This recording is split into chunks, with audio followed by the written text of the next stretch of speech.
Voici une grille de Sudoku. Le but du jeu est simple. À l'aide des 17 indices déjà présents sur la grille, il faut compléter les cases vides avec des chiffres allant de 1 à 9, en faisant en sorte que chaque ligne, chaque colonne et chaque carré de 3 par 3 ne comporte chaque chiffre qu'une seule et unique fois. La grille présentée ici possède une unique solution que voici. Cependant, en retirant un seul des 17 indices, on peut à chaque fois trouver plusieurs grilles qui respectent la règle énoncée un peu avant. La grille à 16 indices possède ainsi plusieurs solutions. Existe-t-il alors des grilles ne donnant que 16 indices et menant tout de même à une unique solution? C'est la question que se sont posées Gary McGuire et son équipe. Et pour y répondre, autant vous dire qu'ils n'ont pas fait dans la dentelle.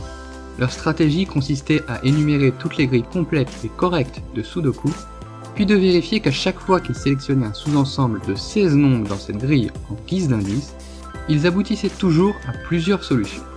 Ainsi, ils auraient prouvé que 16 indices étaient toujours insuffisants pour avoir une solution unique à une grille de Sudoku. Cette stratégie fonctionne, bien évidemment, à condition d'avoir un peu de temps devant soi. Il existe en effet un nombre astronomique de grilles complètes, près de 6000 milliards de milliards. Mais il faudrait encore en extraire 16 indices, et donc multiplier ce nombre de grilles par le nombre de sous-ensembles à 16 éléments de cette grille qui comporte 81 chiffres.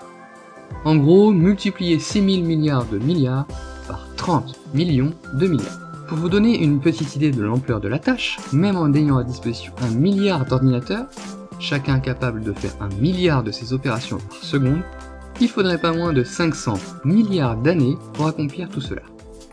Il a donc fallu chercher à réduire ce nombre. Regardons cette grille complète et valide.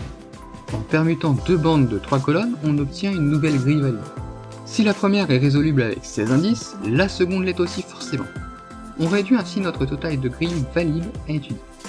De la même manière, il est possible d'échanger deux bandes de 3 lignes, 2 lignes ou 2 colonnes appartenant à la même bande, ou encore de transposer la grille. Les lignes deviennent colonnes et les colonnes deviennent lignes. Grâce à ces procédés, on peut ainsi se limiter à l'étude d'environ 5 milliards et demi de grilles valides.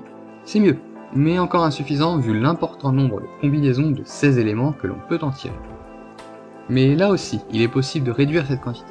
Regardons encore cette grille.